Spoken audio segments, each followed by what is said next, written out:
السلام علیکم ورحمۃ اللہ۔ مولانا رومی نے ایک حکایت نقل کی ہے کہ ایک شخص اپنا گدھا بیچنے کے لیے بازار کی طرف نکلا کہ گھر سے نکلتے ہوئے اس کا بیٹا بھی اس کے ساتھ چل دیا۔ چلتے چلتے راہ پر چند عورتوں کا ان سے سامنا ہوا۔ وہ عورتیں آپس میں ہنستے ہوئے کہنے لگیں کہ یہ لوگ کتنے بیوقوف ہیں کہ سواری ان کے پاس ہے اور یہ دونوں پیدل چل رہے ہیں۔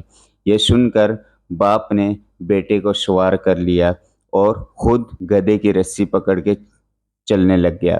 تھوڑی دور آگے جا کر چند دانشوروں سے سامنا ہوا جو کہ آپس میں گفتگو کرنے لگ گئے کہ کیا زمانہ آ گیا ہے کہ نوجوان بیٹا گدھے پر سوار ہے اور باپ پیدل چل رہا ہے۔ بیٹے نے جب یہ بات سنی تو وہ گدھے سے نیچے اتر آیا اور باپ کو زبردستی سوار کر دیا۔ چند لمحوں بعد آگے جا کر انہیں کچھ نوجوانوں کا سامنا کرنا پڑا، جن میں سے ایک نوجوان نے کہا کہ یہ باپ کتنا سنگ دل ہے کہ بیٹا پیدل چل رہا ہے اور یہ گدھے پر سوار ہے۔ یہ سن کر باپ نے بیٹے کو بھی اپنے ساتھ سوار کر لیا اور دونوں گدھے پر بیٹھ گئے۔ چلتے چلتے چند لمحوں بعد کچھ مزید لوگوں کا سامنا ہوا، جن میں سے ایک شخص نے کہا کہ میاں یہ گدھا تمہارا ہے، یہ اتنا دبلا پتلا گدھا ہے اور اتنا کمزور گدھا ہے اور تمہیں اس پر ترس بھی نہیں آتا، تم دونوں اس پر سوار ہو۔ یہ جب سننا تھا تو باپ اور بیٹا دونوں نیچے اتر آئے اور پیدل چلنے لگ گئے اور باپ کہنے لگا، جتنے منہ اتنی باتیں، ہر کسی کو اس دنیا میں خوش نہیں رکھا جا سکتا۔ اس مثال سے ہمیں یہ بات سمجھ آتی ہے کہ اگر کوئی شخص ہر کسی کو خوش کرنے کا ٹھیکہ اٹھا لے تو وہ کسی کو بھی خوش نہ کر پائے گا۔ لہٰذا ہر کسی کو خوش کرنا چھوڑ دیا جائے، بلکہ صرف اپنے رب کو راضی کرنا اور رب کو خوش کرنے کی جستجو اور لگن میں لگ جایا جائے۔ انسان کے بس کی بات نہیں کہ وہ ہر کسی کو خوش رکھ سکے، لہٰذا اس کا آسان اور سادہ حل یہ ہے کہ انسان صرف وہ کام کرے جس سے اس کا رب خوش ہو۔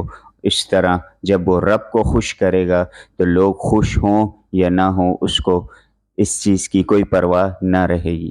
ترمذی کی روایت ہے، نبی صلی اللہ علیہ وسلم نے ارشاد فرمایا، من التمس رضا اللہ بسخط الناس رضی اللہ عنہ وارضى عنہ الناس ومن التمس رضا الناس بسخط اللہ سخط اللہ علیہ واسخط علیہ الناس، کہ جو شخص بھی اللہ کو راضی کرنے کے لیے لوگوں کو ناراض کرتا ہے، اللہ اس سے راضی ہوتا ہے اور لوگوں کو بھی اس سے راضی کر دیتا ہے، اور جو شخص لوگوں کو راضی کرتا ہے اور اللہ کو ناراض کرتا ہے تو اللہ تعالیٰ بھی اس سے ناراض ہوتا ہے اور لوگوں کو بھی اس سے ناراض کر دیتا ہے، خفا کر دیتا ہے۔ تو معلوم ہوا کہ انسان کی، ایک مومن اور مسلمان کی منشا اور ایک مومن کا مقصد اللہ کی رضا اور خوشنودی ہونا چاہیے، نہ کہ لوگوں کی رضا اور خوشی مطلوب ہو اور چاپلوسی مطلوب ہو۔